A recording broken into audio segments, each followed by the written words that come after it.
Wait, 911 emergency. Wait a minute. 911 emergency. There's a guy in my house. He's at the bottom right hand corner of my screen. Wait a minute. False alarm. That's just me. Yeah. Damn, I'm pretty. Anyway, what's happening, guys? S4J back here again. TCGO in your face.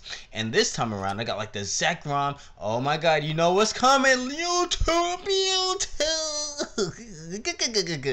So, this is my Zekrom Mewtwo deck that I've been ravishing about lately. I drew not into one but two collectors, which is good and bad at the same time because the only thing I have left to draw in my hand is the end, because I don't want to use Engineer's Adjustments to discard a DCE in order to get like 4 cards or whatever like that. So I'm just gonna use the collector to get 2 Mewtwo's. I was thinking about the Zekrom, but I'm like, yeah, I want the Mewtwo's. I want that max damage, especially since my opponent also let off with the Zekrom, so I have to assume that he has Zekrom Mewtwo as well. Those decks have been going around everywhere, different variations of the same thing. So I figured, hey, why not just make a mainstream deck also?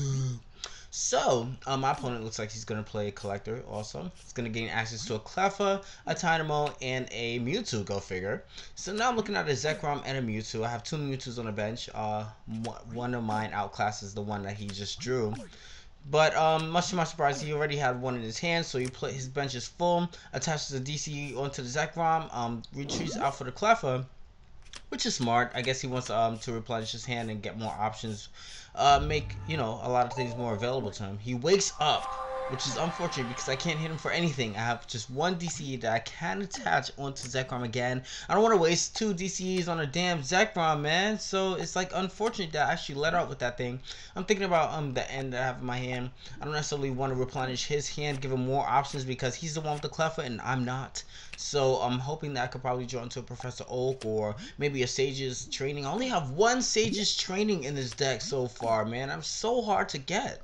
But he's going to play Pokemon Communication. I guess he's going to get an electric, yes. And he's going to evolve one of the Dynamos into an electric, like I would really want to do. I'm looking at my hand. I'm like, you know something?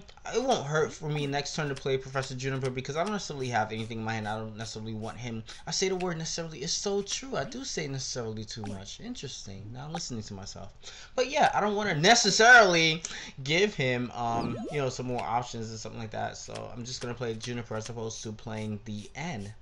So he plays catcher, I guess, making me go into Zekrom so that it'll slow me down a little bit because I'll need energies in order to switch Zekrom out, because Zekrom is out there unable to do anything.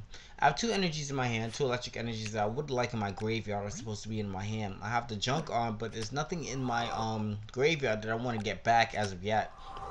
So I could have actually junked on the 2 electric energies into something, but I don't see anything, nothing but supporters. And the Zekrom is out there looking bare as fuck. So I'm about to end my turn, but then again, it won't necessarily make sense. There I go again. It won't make sense. Leaving 2 energies. I have 1 that I can use for Engineer's Adjustments. I was excited a little bit because I have 2 electrics on the field on the same turn. I have the Mewtwo's in the back row. I don't want to give them as many energy, like too much energies as of yet, because he still has access to like catches and switches and stuff like that. Although he's played 1 already, so I don't want him to I don't want to build up on 1 Mewtwo for him to like catch her out and then build up his Mewtwo to 1-hit KO me and there go all my electric energies. Then again, I mean that won't be too much of a bad idea because I do have the electrics in the background. Don't listen to me, guys. I'm just there reminding, speaking, whatever like that. So I have the Loss Remover, remove that DCE from the Mewtwo because I'm not set up yet. Normally I will allow them to keep the DCEs in order to inflict more damage. To inflict more damages.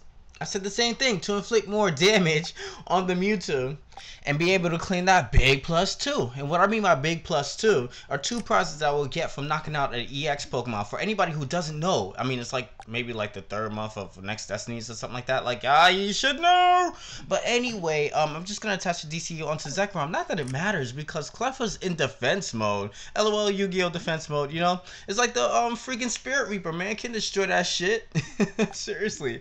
And speaking of monsters that cannot be destroyed by battle, look at this Cleffa, man. Pay attention to that shit, man. It wakes up during his turn and falls asleep during my turn, man. What kind? Wow. Talk about look at the flip, man. Seriously, son. All I got in my hand is Professor Oaks. I got two. You know what I'm saying? But I gotta shuffle one of these dudes out. You know what I'm saying? After I play Professor Oak, who knows what I have in my hand? I'm hella jealous. Look, tails again, son. Next turn is heads. You know what I mean? But dang, son, what can I do, son? I need a catcher and a switch right now, son. I need a switcher. A switcher. Yes, give me that switch. Come on, Professor Oak, son. You started this whole game, son. Give me that whole Charmander like 7 years ago. You can't give me a switch? Hook a brother up with a switch. There you go.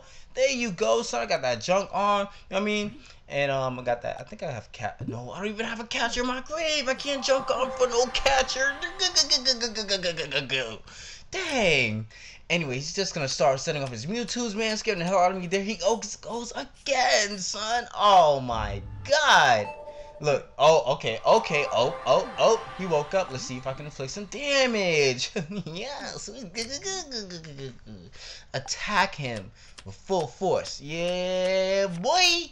I ain't play that switch because I didn't want my Mewtwo being exposed. And he's setting up his Mewtwo's in the back row. You know what I'm saying? I would lose 2 cards as opposed to his 1 card. And what I mean by cards is prizes. You know what I'm saying? So he has he's kind of set up a little bit. He can attach another energy at any given point. I did have a catcher and a switch. Thank you, secondary Professor Oak. Yes.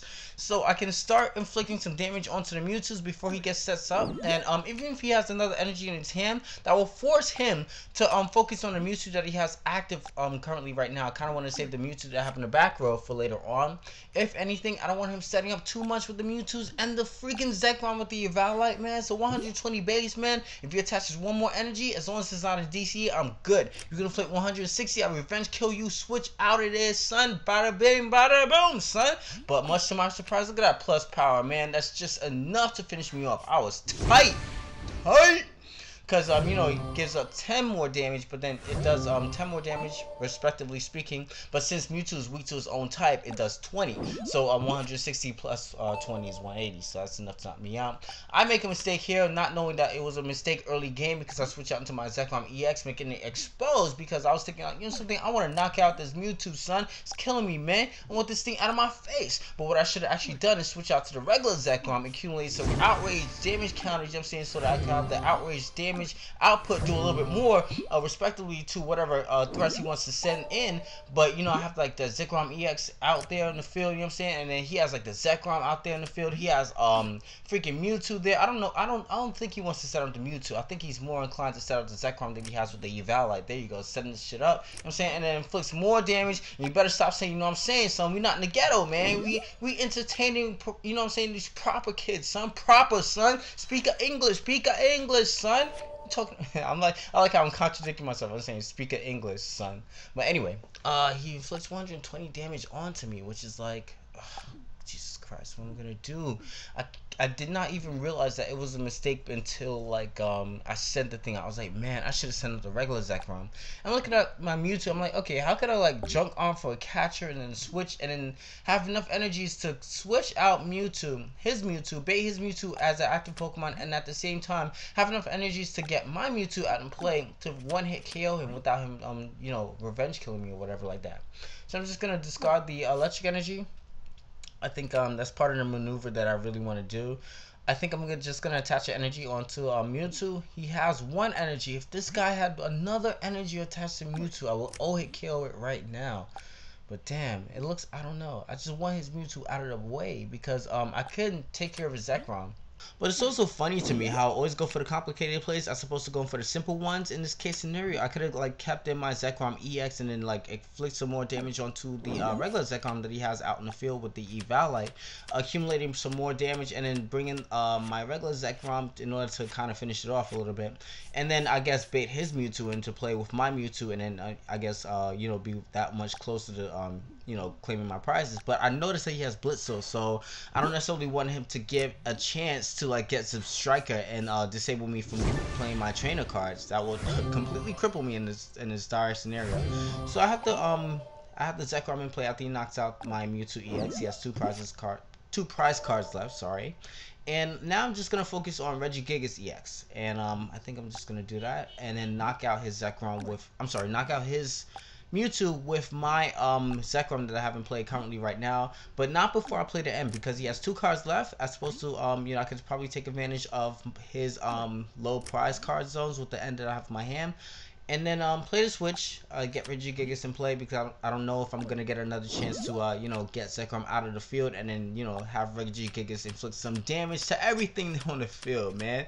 So he gets 2 cards, as long as this dude doesn't have like Professor Oak or Juniper, Sage's Training, anything like that, no junk arms or catchers. That's a whole lot of shit that I'm banking on this dude doesn't have, you know. But you know, I'm just hoping this dude doesn't have anything, and I could probably buy some time to knock out his Zekrom as well as his Mewtwo, which I just did knock out. I did knock out the Mewtwo. I get another energy, which is great. I could start working on the Zekrom and then have something else. But all that is all to waste. Wishful thinking, because he has a junk arm, and much to my surprise, he discards a Juniper. So that's pretty damn funny. All he has to do is get a catcher, which is nice. Get a catcher, switch out to my Zekrom EX, and then finish it off with the ball strikes. So that was one hell of an intense match, but no, I lost.